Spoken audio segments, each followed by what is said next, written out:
Assalamualaikum warahmatullahi wabarakatuh. Alhamdulillah rabbil alamin wassalatu wassalamu ala Rasulillah wa ala alihi wa ashabihi wa mawalah amma ba'du. Pada kesempatan kali ini saya akan menjelaskan materi pendidikan agama Islam yang dalam hal ini akan menjelaskan tentang hadis sebagai sumber Islam yang kedua. Bagaimana pengertian hadis? Apa saja macam-macam hadis itu, kemudian bagaimana kedudukan dan landasan hadis, dan bagaimana fungsi hadis terhadap Al-Quran. Nah, tentang definisi hadis, ya, definisi hadis, bagaimana definisi hadis itu? Nah, perlu diketahui bahwa ada 4 hal yang diambil dari diri Rasulullah SAW. Yang pertama itu adalah yang berupa perkataan, ya. Kemudian atau disebut dengan al-qauli. Yang kedua adalah yang berwujud perbuatan, al-fi'li, dan yang ketiga yang berwujud ketetapan. Jadi segala sesuatu yang diakui atau yang ditetapkan oleh Rasulullah. Dan yang keempat adalah al-wasfi, sifat. Sifat itu artinya adalah tentang sifat, tentang kepribadian Rasulullah SAW sendiri. Nah, wujud 4 hal inilah yang kemudian mempunyai 4 istilah, ya, terwujud ke dalam 4 istilah, disebut dengan hadis, sunnah, khabar, atau athar. Maka di sini yang dimaksud dengan hadis itu adalah segala sesuatu yang bersumber dari Rasulullah setelah risalah. Artinya setelah Nabi diangkat menjadi utusan. Jadi segala sesuatu yang bersumber dari Rasulullah setelah Nabi diangkat menjadi Nabi itu adalah hadis.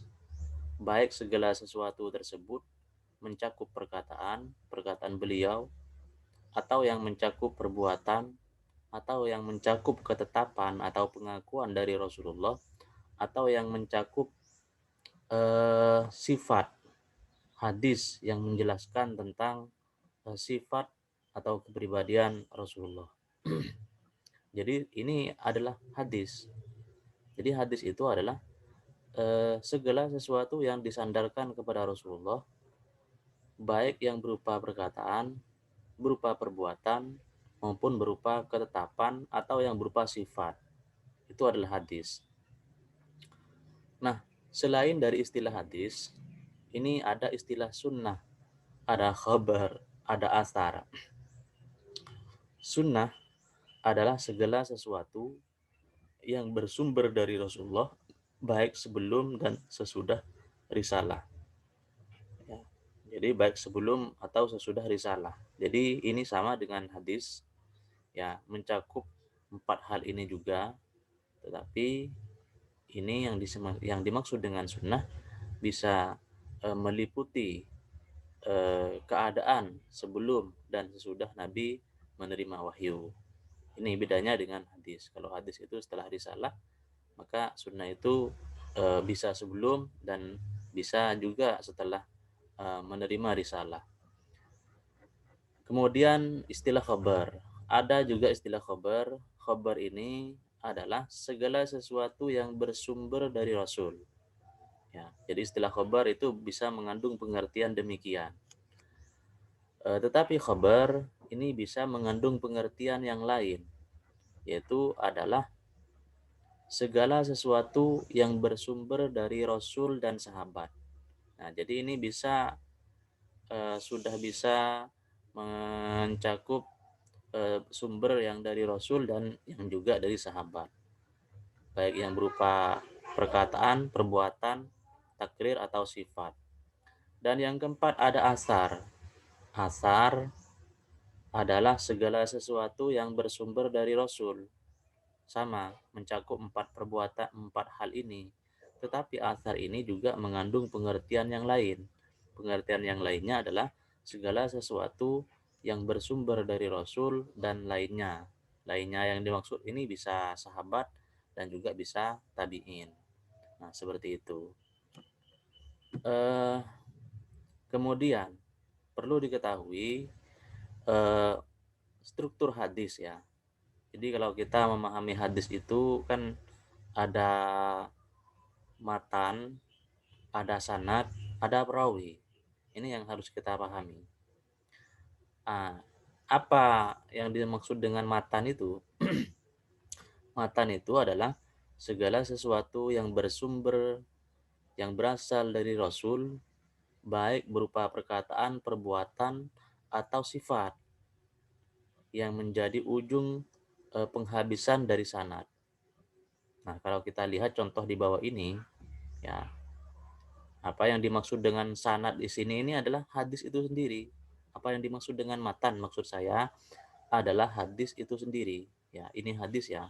Salasun man kunna fihi wajada halawatul imani, man kunna fihi wajada halawatal imani ayyakuna Allahu wa rasuluhu ahabba ilaihi mimma siwahuma wa ayyuhibbal mar'a la yuhibbuhu illa lillah.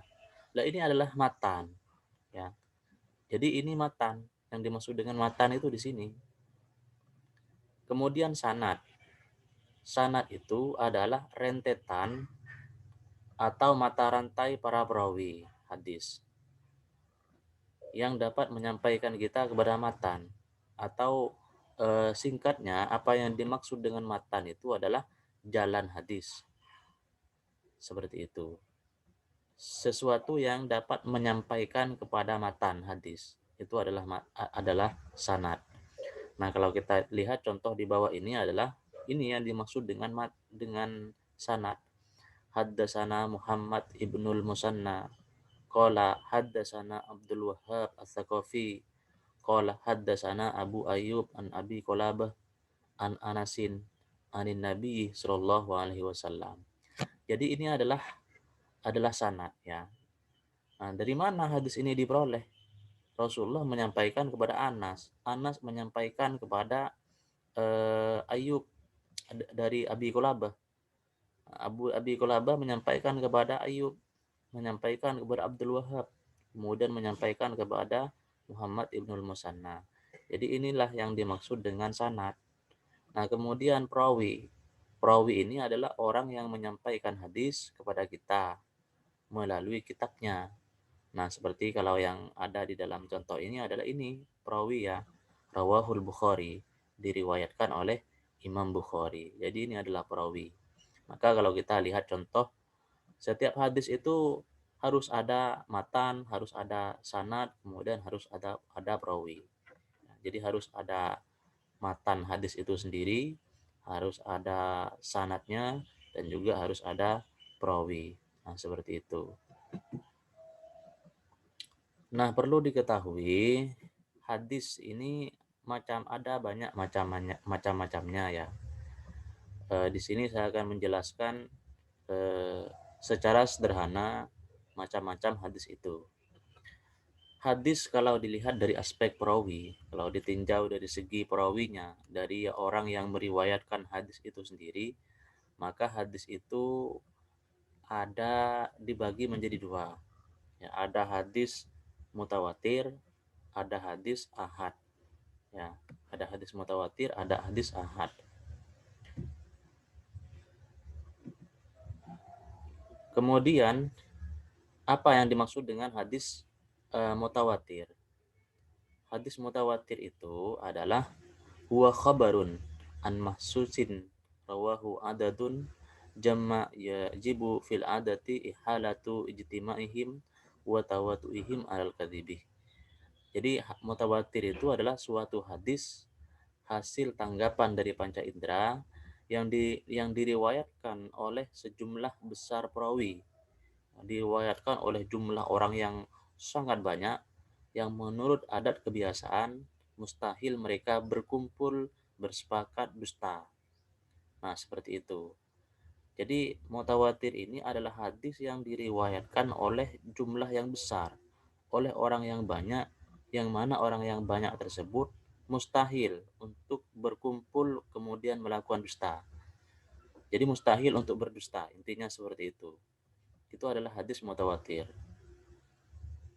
Nah, kemudian yang dimaksud dengan hadis ahad.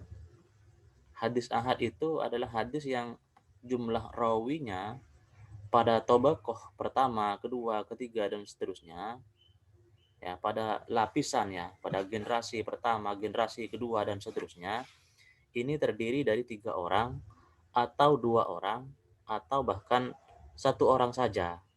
Jadi itu adalah hadis ahad. Jadi kalau ada hadis yang diriwayatkan oleh 1 orang, 2 orang, atau 3 orang, ya, yang tidak sampai kepada derajat mutawatir, itu adalah masuk pada hadis ahad. Kalau ditinjau dari segi perawinya, ya. Nah, kemudian hadis, kalau ditinjau dari segi sumbernya, hadis itu ada 4 macam, ya. Kalau ditinjau dari segi sumbernya ada 4 macam. Ada hadis qudsi, ada hadis marfu, ada hadis mauquf, dan ada hadis maqtu.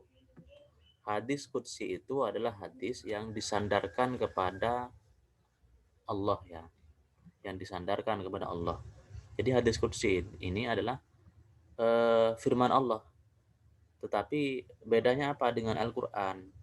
Bedanya adalah tentang redaksinya. Jadi kalau Al-Qur'an itu baik redaksi maupun makna dari Allah, maka kalau hadis qudsi ini maknanya saja dari Allah, tetapi redaksinya dari Nabi. Jadi Nabilah yang melafalkan, yang membuat redaksinya. Maka jadilah kemudian menjadi hadis qudsi. Nah, seperti itu. Kemudian hadis marfu. Ya, hadis marfu itu adalah hadis yang disandarkan kepada Rasulullah. Hadis yang disandarkan kepada Rasulullah. Nah, hadis mauquf itu adalah hadis yang disandarkan kepada sahabat. Sedangkan hadis maktu itu adalah hadis yang disandarkan kepada tabi'in. Nah, seperti itu. Ini kalau kita melihat macam-macam hadis dari segi sumbernya. Dari segi sumbernya, dari mana hadis ini berasal. Nah, seperti itu. Kemudian kalau kita melihat macam-macam hadis dari segi kualitas dan sanadnya, ya, dari segi kualitas dan sanadnya, maka hadis itu secara sederhana dibagi menjadi 3 hadis, ya. Ada 3 macam hadis. Ada hadis sahih, ada hadis hasan, dan ada hadis dhaif. Ada hadis sahih, ada hadis hasan, dan ada hadis dhaif. Nah, kemudian apa yang dimaksud dengan hadis hadis sahih? Jadi hadis itu tidak semua hadis bisa diterima, ya. Ada hadis yang sahih, ada hadis yang hasan, ada hadis yang dhaif. Kalau hadis yang sahih itu seperti apa? Yang dimaksud dengan hadis sahih itu adalah al hadisus sahihu huwa ma rawahu adlun tamuddati muttasilus sanadi ghairu muta'allilin wala syadin. Jadi adalah hadis yang diriwayatkan oleh para perawi yang adil, ya. Perawinya adil, kemudian sempurna hafalan, bersambung sanadnya, tidak ada cacat yang tersembunyi, dan pengertiannya tidak janggal. Nah, itu baru kemudian sebuah hadis itu disebut dengan hadis sahih dan bisa kita terima, bisa dijadikan hujah, dan bisa dijadikan sebagai sumber hukum. Nah, jadi ini hadis, ya, yang biasanya kita jadikan sebagai dalil-dalil itu, ya, hadis sahih. Kalau tidak sahih, ya eh, hanya tidak bisa diterima seperti itu. Nah, kemudian bagaimana syarat-syarat hadis sahih itu? Syarat-syarat hadis itu kemudian disebut sebagai hadis sahih. Syaratnya adalah yang pertama, sanadnya harus bersambung. Ya, jadi sanadnya dari generasi pertama sampai generasi terakhir yang meriwayatkan itu harus tidak terputus. Kalau sampai terputus, maka tidak bisa menjadi hadis sahih, tapi sebaliknya menjadi dhaif. Kalau sudah dhaif itu maka tidak bisa diterima, tidak bisa dijadikan sebagai sumber hukum, tidak bisa dijadikan sebagai hujjah. Nah, kemudian yang kedua, syaratnya adalah adil rawinya. Adil rawinya maksudnya di sini adalah rawinya tersebut ya tidak melakukan perbuatan-perbuatan yang tercela. Nah, seperti itu. Ya, tidak suka bermaksiat, tidak melakukan perbuatan-perbuatan yang tercela lainnya. Nah, kemudian yang ketiga adalah kuat hafalannya. Jadi orang tersebut memang dikenal kuat hafalannya ya, tidak lemah. Kalau sampai lemah atau kurang hafalannya, maka derajat hadis ini akan berkurang dari hadis sahih menjadi hadis hasan. Nah, jadi ini. Kemudian yang keempat, ini tidak boleh ada cacat ya. Tidak boleh ada cacat baik dalam matan maupun di dalam sanad. Tidak boleh ada cacatnya. Kemudian yang terakhir tidak syad, artinya adalah tidak janggal. Hadis tersebut tidak mengandung kejanggalan. Maka baru kemudian disebut dengan hadis sahih. Nah, kalau hadis hasan bagaimana? Ya, kalau hadis hasan itu kalau dari 5 persyaratan ini, persyaratan yang ketiga ini kurang. Ya, kalau di sini ada kuat hafalan, maka kalau hafalannya kurang, maka hadis tersebut derajatnya menjadi hadis sahih. Nah, tetapi kalau syarat-syarat yang lain ini tidak terpenuhi, maka menjadi hadis dhaif. Nah, seperti itu. Ini kalau kita berbicara hadis dari segi kualitasnya. Jadi kalau kita menerima sebuah hadis, maka perlu kita pertanyakan, perlu kita telusuri, apakah hadis tersebut adalah hadis sahih, apakah hadis tersebut dhaif. Nah, seperti itu. Jadi kita harus hati-hati, tidak sebagaimana Al-Qur'an. Kalau Al-Qur'an itu kan diriwayatkan secara mutawatir. Nah, itu orisinilitas Al-Qur'an itu sudah tidak bisa diragukan lagi. Langsung kita terima dan harus dijadikan sebagai hujjah. Tetapi kalau kita menerima hadis, maka tidak bisa kita terima semuanya. Karena yang namanya hadis tersebut ada hadis yang sahih, ada hadis yang tidak sahih. Nah, seperti itu. Kemudian bagaimana fungsi hadis? Ya, bagaimana fungsi hadis terhadap Al-Qur'an? Nah, hadis ini mempunyai fungsi terhadap Al-Qur'an sebagaimana yang dijelaskan oleh Allah di dalam Al-Qur'an surah An-Nahl ayat 44 berbunyi wa anzalna ilaikal dzikra litubayyana lin-nasi ma nuzila ilaihim wa la'allahum yatafakkarun. Dan kami turunkan kepadamu Al-Qur'an agar kamu menjelaskan kepada manusia apa yang diturunkan kepada mereka dan supaya mereka berpikir. Nah, seperti itu. Jadi dengan adanya ayat ini menjelaskan bahwa Al-Qur'an, bahwa hadis itu berfungsi menjelaskan. Ya. Jadi di sini agar kamu menjelaskan kepada manusia apa yang diturunkan kepada mereka. Litubayyina linnas, untuk menjelaskan kepada manusia, agar untuk menjelaskan kepada manusia apa yang diturunkan kepada mereka. Maka fungsi hadis itu adalah bayan atau tabyin, adalah menjelaskan. Fungsi hadis itu adalah menjelaskan kepada manusia isi Al-Qur'an itu. Nah, seperti itu. Itu adalah fungsi hadis. Intinya seperti itu. Nah, tetapi di sini kemudian dari fungsi inti ini kemudian diklasifikasi lagi.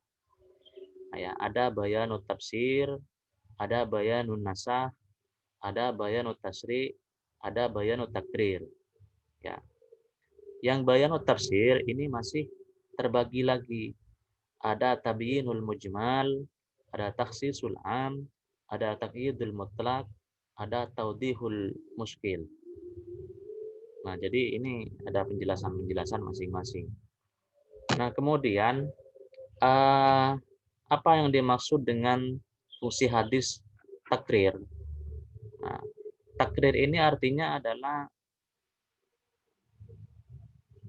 memperkuat isi dari Al-Qur'an. Takrir atau disebut dengan takkid ya, menguatkan isi kandungan Al-Qur'an. Contohnya adalah seperti ada hadis, eee, tidak diterima sholat seseorang yang berhadas sampai ia wudu. La sholata liman lam yatawaddo. Artinya tidak diterima sholat seseorang yang berhadas sampai dia berwudu. Nah, ini hadis ini mentakrir ya atau menguatkan dari Al-Qur'an surah Al-Maidah ayat 6 yang berbunyi, ya ayyuhalladzina amanu idza qumtum ilas sholati fausilu wujuhakum wa aydiyakum ilal marafiqi ila akhiril ayat. Jadi eh, hadis tersebut ya menguatkan surah Al-Maidah ayat 6 tadi itu, ya, menguatkan surah Al-Maidah ayat 6 tadi. Jadi wahai orang-orang yang beriman, jika kalian melaksanakan sholat, fausilu wujuhakum, maka basuhlah mukamu, berwuduklah, kan seperti itu. Nah, makanya Rasulullah menyatakan tidak sah, tidak diterima sholat seseorang yang berhadas sampai dia berwudu. Nah, seperti itu. Yang kedua adalah bayanut tasri. Bayanut tasri itu artinya adalah memberikan kepastian hukum atau ajaran-ajaran Islam yang tidak dijelaskan di dalam Al-Qur'an. Jadi tidak semuanya Al-Qur'an itu menjelaskan hal-hal yang bersifat global, ya. Jadi ada hal-hal yang eh, tidak dijelaskan oleh Al-Qur'an, maka itu dijelaskan oleh hadis. Hal-hal yang tidak dijelaskan oleh Al-Qur'an itu dijelaskan oleh hadis. Ya, seperti ada hadis tentang seorang wanita tidak boleh dikawini bersamaan atau dimadu dengan bibinya, atau bersamaan dimadu dengan putri saudaranya atau keponakannya. Nah, ini di dalam Al-Qur'an itu kan yang dilarang cuman apa namanya? Di dalam surah An-Nisa itu tentang pengharaman menikahi perempuan, hurrimat alaikum ummahatukum ila akhiril ayat, telah diharamkan bagi kalian ibu kalian dan seterusnya. Itu menjelaskan tentang haramnya saudara, haramnya ibu, haramnya bibi dan keponakan. Tetapi hadis ini kemudian menjelaskan tidak boleh menggabung atau memandu seorang istri dengan bibinya atau dengan keponakannya. Maka di sini hadis juga menjelaskan sesuatu yang tidak dijelaskan di dalam Al-Qur'an. Nah, kemudian yang ketiga adalah nasah, bayanun nasah. Artinya di sini adalah ketentuan yang datang kemudian dapat menghapuskan ketentuan yang terdahulu. Nah, bayanun nasah di sini ini mengganti ya, mengganti hukum yang ada di dalam Al-Qur'an. Seperti hadis misalnya, tidak ada wasiat bagi ahli waris. Tidak ada wasiat bagi ahli waris. Nah, ala wasiat ahli warisin. Artinya tidak boleh kita itu berwasiat buat ahli waris. Nah, hadis ini menasah atau mengganti surah Al-Baqarah ayat 180 yang di sana mewajibkan kepada kita umat Islam untuk berwasiat seperti itu. Nah, kemudian yang terakhir adalah bayanut tafsir. Bayanut tafsir ini artinya adalah menafsirkan isi kandungan Al-Qur'an. Bayanut tafsir di sini ada 4 macam ya. Tabyinul mujmal, tahsisul am, taqyidul mutlak, dan tawdihul muskil. Tabyinul mujmal di sini artinya adalah memperinci ayat-ayat yang masih mujmal, yang masih bersifat global. Jadi Al-Qur'an yang bersifat global itu kemudian dirinci oleh hadis. Ini adalah fungsi hadis. Seperti misalnya penjelasan rinci tentang sholat, tentang haji, dan yang lain-lain. Nah, dalam Al-Qur'an itu kan perintah sholat secara global. Aqimus sholat, dirikanlah sholat. Ini bersifat global. Nah, seperti apa? Bagaimana kemudian pelaksanaannya? Maka di situ hadislah yang menjelaskan.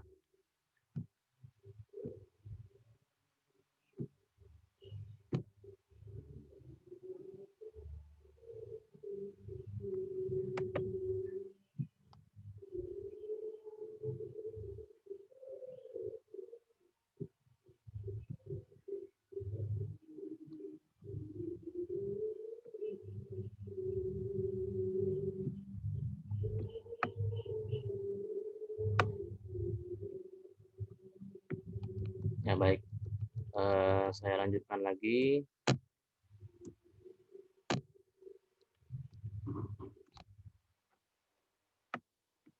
Ya, jadi hadislah yang menjelaskan tentang perintah sholat itu. Seperti hadis misalnya, "Shollu kama ra'aitumuni usolli." Sholatlah seperti ketika saya ini sholat. Jadi ini adalah fungsi hadis ya, menjelaskan hal-hal, memerinci hal-hal yang bersifat global dalam Al-Quran. Yang kedua adalah tahsisul am. Tahsisul am ini artinya adalah mentahsis, menghususkan ayat-ayat yang bersifat umum. Ya, jadi ada ayat-ayat di dalam Al-Quran yang umum, yang lafadznya umum. Ya. Nah, kemudian ditahsis. Ditahsis itu artinya dikecualikan atau ditentukan seperti itu. Contohnya seperti di dalam Al-Quran itu ada ayat yang berbunyi hurrimat alaikumuddamu walahmul hinziri. Ya, telah diharamkan kepada kamu hurrimat alaikumul maitatu waddamu, telah diharamkan kepada kalian semua bangkai dan darah. Nah, ini kan bersifat umum. Artinya semua bangkai, semua darah itu diharamkan di dalam Al-Quran. Tetapi hadis kemudian menyebutkan pengecualiannya. Maka ada hadis uhillat lana maitatani qaddamani. Telah dihalalkan kepada kita semua ada dua bangkai dan dua darah. Dua bangkai yang dimaksud itu adalah